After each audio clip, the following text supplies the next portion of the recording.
د حاجي صاحب چې کوم ځای سوپر سټور و هلته مخامخ ورته یو نوي جومات هم و. حاجي صاحب به دلته 5 وخته لمانځه له راتلو، ان تر دې چې کله به پیش امام مانځه کې نه و حاضر نو خلکو به همدې د امامتۍ لپاره وړاندې کولو. د دې نه علاوه د جومات په تعمیري کارونو کې به هم وړاندې کېدو او دغسې د جومات خدمت یې د ژوند اولین مقصد ګرځولی و. د خلکو پرې دومره باور جوړ شوی و چې د جومات د فلاحي کمیټې مشر یې هم ټاکلی و او د سره به د جومات د چندې پنګه هم وه، ولې بیا هم د ذاتي خرچ کولو نه یې چرې مخ نه اړوه او دغسې به یې د جومات هر قسمه خدمت ته ملا تړلې وه. الله تعالی د له 6 بچي ورکړي وو، 3 لوڼه او 3 زامن. لوڼه یې د زامنو نه مخکې تر کوره کړې وې او ډېر په وخت د دغه ذمهواریو نه سبکدوش شوی و. او چې څه موده پس یې 3 واړو زامنو له هم ودونه وکړل نو ستوماني یې ووته. مشر زوی یې په یو سرکاري محکمه کې نوکري کوله او کشر په دوبۍ کې په یو کمپنۍ کې ملازمت کولو. دا دواړه زامن یې ډېر تیز او چروب زبانه وو. منځني زوی یې نه څه خاص تعلیم لرو نه روزګار. د ده په سوپر سټور کې به یې لکه د مزدور په شان کار کولو، نه به یې ورله مزدوري ورکوله او نه څه نور جیب خرچ. حاجي صاحب 2 او 3 زوی له په یو ځای ودونه کړي وو. کشري له الله پاک 10 تر 10 بچي ورکړل، خو د منځني په تقدیر کې د اولاد غوندې خوږه میوه نه ولیکلې. حاجي صاحب چې څنګه بهر یو نیک او پرهیزګاره انسان ښکارېدو نو په کور دننه هغسې نه و. د منځني زوی سره یې هسې هم ټاټیکل نه و برابر او بیا چې لا بې اولاده هم و نو ټول زور به یې د هغه عاجز نه ویستو. اکثر به یې زوی او وینګور ته سپورې ستغې ویلې، ان تر دې چې په سخته ګرمۍ کې به د دوی کمرې ته بغیر داسې اجازته ورننوتو او پکي او بلبونو به یې ورته په دې وینا سره بند کړل چې بیا د بجلۍ بل زیات راځي.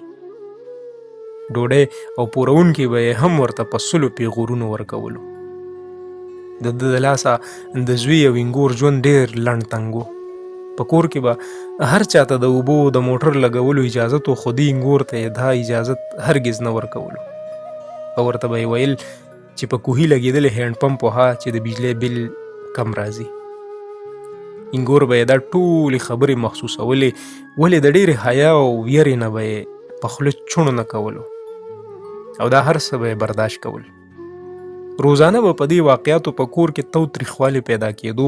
حاجي صاحب به خپلې کورودانې ډېر پویه و چې ګوره که خپل زوی ته هر څه وایې نو وایه، هغه د خپل زوی دی خو وینګور سره هیڅ کار مه لره، ولې هغه د خپل فطرت مجبوره و نو په هیڅ شان نه منع کېدو. یو ورځ خو خبره ډېره لرې لاړه. د حاجي صاحب د خولې نه یوه داسې خبره ووته چې هیڅ یو دروند پښتون چرې هم داسې خبره نشي کولی او په معمولي غوندې خبرې یې وینګور له د اولاد پیغور ورکړو. دا پیغور نه و، یوه داسې لمبه وه چې د هغې عاجزې اندرون یې ایره ایره کړو.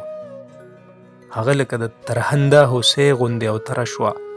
هغې هر پیغور هره ستغه سپوره برداشت کړې وه، خو د اولاد نه کېدو پیغور خو هغې ته چېرته ورنداریانو او یوڼو هم نه ورکړي. سره د دې چې هغوی هم ښځې وې او د ښځو نه دا توقع هیڅ خلاف معمول خبره نه ده، خو درانه پښتانه سړي چېرې هم لور خور ته داسې پیغورونه نه ورکوي کوم چې نن حاجي صاحب هغې له ورکړی و. هغې د ډېره تاوه خپل ټول ضروري سامان راغونډ کړو او مور پلار کره مروره لاړه. په دې کې ورځې شپې تېرېدې. د دواړو ډډو نه د جرګې مشرانو د روغې جاړې دپاره خپل کوششونه تیز کړي وو. اخر د کلي لویه جرګه راوغوښتې شوه. په لویه جرګه کې چې کله د وینګور نه تپوس وکړی شو د هغې د خبرو وار راغی نو هغې جرګې ته وویل حاجي صاحب ما له د اولاد نه کېدو پیغور راکړو. ما په دې کور کې هره سخته نرمه برداشت کړې ده او په خوله مې اف قدرې هم نه دی کړې. او د دې نه پس هغه داسې بېواره سلګو ونیوه چې د حلق نه خبره نه راوته. د جرګې مشر هغه دم د لاسه کړه او ورته یې وویل نو ولې ته له ستا خاوند یا حاجي صاحب څه دارو درمل نه کوي؟ که خبره صرف د دارو درملو وي نو ما به په خپله هم څه چل کړی و. مور پلار نه به مې قرض غوښتی و خو د دې خو څه مطلب د جرګې مشر په کشمکش کې پوښتنه وکړه. پښتنې تور سرې ډېرې حیادارې وي. د خاوند په کور کې لکه د سکرو غوندې بلیږي، لوګیږي او ویرې کېږي، خو په خوله د حیا نه غږ نه کوي.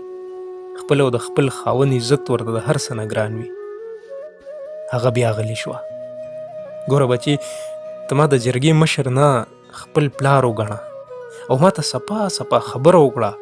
زه خپله د لوڼو پلار یم. زه ستا سترګو کې د بېوسۍ دا اوښکې نشم لیدی. د جرګې مشر هغې له د خپلولۍ احساس ورکړو. چې لور دې راته ووې نو بیا واوره چې کله په یو کور کې هینډ پمپ خراب وي نو د هغې د سمولو ضرورت وي، ځکه چې خراب هینډ پمپ اوبه نه راولي.